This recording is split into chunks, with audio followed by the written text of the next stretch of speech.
আজকে আমাদের হচ্ছে শরীয়তপুর যাওয়ার কথা, তো আমি আর তন্ময় হচ্ছে সেজন্য সকালবেলা বের হয়ে গেলাম একদম ভোরে ভোরে আর কি। তন্ময় আমাকে হচ্ছে একদম 5টা থেকে আর কি জাগানো শুরু করছে যে তুমি উঠো উঠো। তো আর কি উঠে রেডি টেডি হয়ে চলে গেলাম। তো আমার হচ্ছে খিদে লাগছিলো, তো তন্ময় আমার জন্য ব্রেড নিয়ে আসছে। জার্নি আসলে এত বেশি না, শরীয়তপুর ঢাকা থেকে শরীয়তপুর এত বেশি দূরত্ব না, মোটামুটি অল্প দূরত্ব। তো যেতে যেতে আর কি আমরা হচ্ছে চিপস খাচ্ছিলাম, আচার খাচ্ছিলাম। আমি হচ্ছে একদিন আগেই একটু কিনে রাখছিলাম, ওগুলাই খাচ্ছিলাম।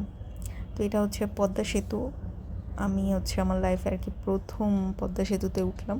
তো তন্ময় বলতেছিল যে এই সেতুটা হওয়ার জন্য আমরা 10 মিনিটে ক্রস করতে পারি, না হলে আমাদের 1 ঘন্টা লাগতো। তো হচ্ছে যে এরপর গাছ টাছ এগুলো দেখতেছিলাম, ভালোই লাগতেছিলো। টানা জব করে একদম মানে বোরিং হয়ে গেছিলাম। তো এখন একটু সবুজ প্রকৃতি টকৃতি দেখে মনটা ভালোই লাগতেছিল। অনেক সুন্দর সুন্দর ক্ষেত দেখতেছিলাম, বিশেষ করে সরিষা ক্ষেত ছিল অনেক বেশি। তো এরপর হচ্ছে আমি আর তন্ময় এগুলো কী বলে ভ্যানে করে, ওদের এখানে নাকি ভ্যানে করেই যায়। তো ভ্যানে করেই হচ্ছে যাচ্ছিলাম। এটা আসলে আমার জীবনে একদম একটা প্রথম এবং নতুন অভিজ্ঞতা, ভ্যানে করে ভ্যানের পিছনে এভাবে যাওয়া। তন্ময় বললো যে ওদের এখানে নাকি সবাই এভাবেই যায়। তো আমারও বেশ মজাই লাগছিলো। তো এরপর গিয়ে দেখি যে নুহাস ওরা হচ্ছে একটা ছাগল কাটতেছিল। তো তন্ময়কে বললাম যে একটু ভিডিও করে নিয়ে আসো, তো ভিডিও করে নিয়ে আসছে। নুহাস হচ্ছে এইটাতে অনেক এফোর্ট দিছে এই খাসি কাটার জন্য।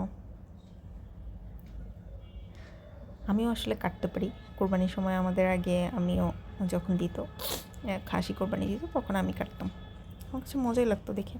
তো এরপর হচ্ছে আর কি রান্নাবান্নার পালা। মাটির চুলায় রান্না করছিল, আসলে খাবার আসলে অনেক বেশি মজা ছিল। তো এগুলো হচ্ছে সরিষা ক্ষেত ছিল, আমরা একটু বের হয়েছিলাম তখন আর কি এই সরিষা ক্ষেতগুলো দেখছিলাম। সরিষা ক্ষেত এত কাছ থেকে আসলে প্রথমবারই দেখা। তা গ্রামের ঘরগুলো আসলে সুন্দর সুন্দর, ডুপ্লেক্সের মতো, মানে কাঠের প্লাস টিনের এরকম আর কি। ঘুরে ঘুরে দেখছিলাম, ভালোই লাগছিল।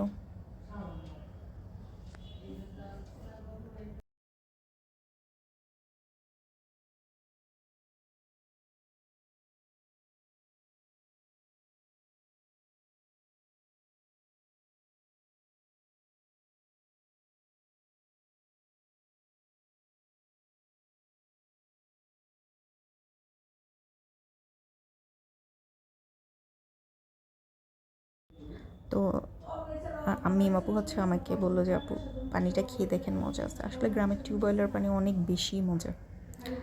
তো এটা ছিল লেবু ফুল, এটার থেকে আমরা আসলে প্রথমে বুঝতেছিলাম না কি, পরে দেখি যে এটা থেকে লেবুর ঘ্রাণ বের হচ্ছে। আমি কানে গোজা ট্রাই করছিলাম, বাট হচ্ছিল না, কারণ এটার ডাঁটাটা বেশি বড় ছিল না, ছোট ছিল। তো এই তো এগুলো হচ্ছে বিভিন্ন গাছ টাছ, আমার ভালোই লাগতেছিলো দেখতে। তো সেজন্য হচ্ছে যে একটু ভিডিও করে নিলাম। এই ফুলগুলো জানি না আসলে কি, এগুলো হচ্ছে ছোটোবেলায় দেখতাম অনেক বেশি, এখন অনেক দিন পর দেখলাম রাস্তার পাশে। তো এরপর হচ্ছে এগুলো দেখে দেখে বাসায় চলে আসলাম, খেতে বসলাম। তো কাকি হচ্ছে অনেক কিছু রান্না করছে, আসলে খাবার অনেক বেশি মজা ছিল। কাকড়ি দিয়ে রান্না করা, সেজন্য আরও বেশি মজা ছিল। তো এরপর হচ্ছে বিকেলে আমরা গেলাম বড় কাকার খামার বলে এটাকে, মানে ওনার জায়গা জায়গায় এখানে গাছ টাছ লাগিয়েছে, সেখানে গেলাম। তো এখানে নুহাস হচ্ছে বড়ই পাচ্ছিল। এই বড়িগুলো এত মজা, আমরা হচ্ছে যে মুছেই খেয়ে নিচ্ছিলাম, মজা ছিল বড়িগুলো।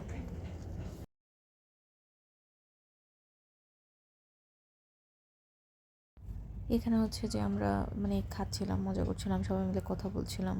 নুহাস হচ্ছে বড়ি পেড়ে পেড়ে দিচ্ছিল আর এগুলো কালেক্ট করছিলাম। আমি প্রথমে ভেবেছিলাম যে এত মজা হবে না, বাট পরে খেয়ে দেখি যে না, আসলেই মজা ছিল। তো এখান থেকেও হচ্ছে যে আমি লেবু ফুল নিলাম, ঘ্রাণটা আসলে খুব সুন্দর লাগে। তো নুহাস হচ্ছে গাছ ঝাড়া দিচ্ছিল, তারপর তন্ময়কে দিচ্ছিল। তন্ময় হাত দিয়ে না ধরে মুখ দিয়ে খাওয়া ট্রাই করতেছিল, পারে নাই বেচারা।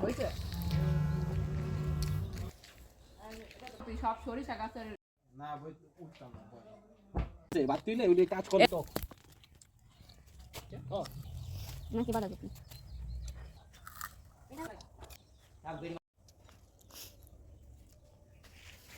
দাম দিয়ে দেখো, মধু মধু আছে। ছি না, তুমি খাও। আয়, কেমন? এই ছোট বলে তাই থ্যাংক ইউ।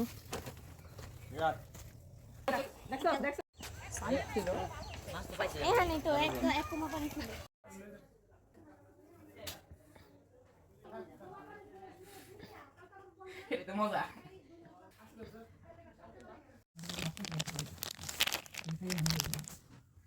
সন্ধ্যাবেলায় কাকি হচ্ছে আমার জন্য চপ, আচার, চিপস এগুলো হচ্ছে কিনে দিয়েছে।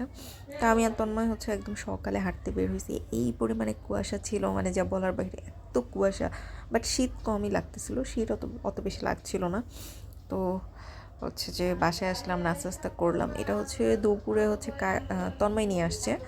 তো এরপর আর কি যাওয়ার পালা, বাসে করে ঢাকা চলে আসছে।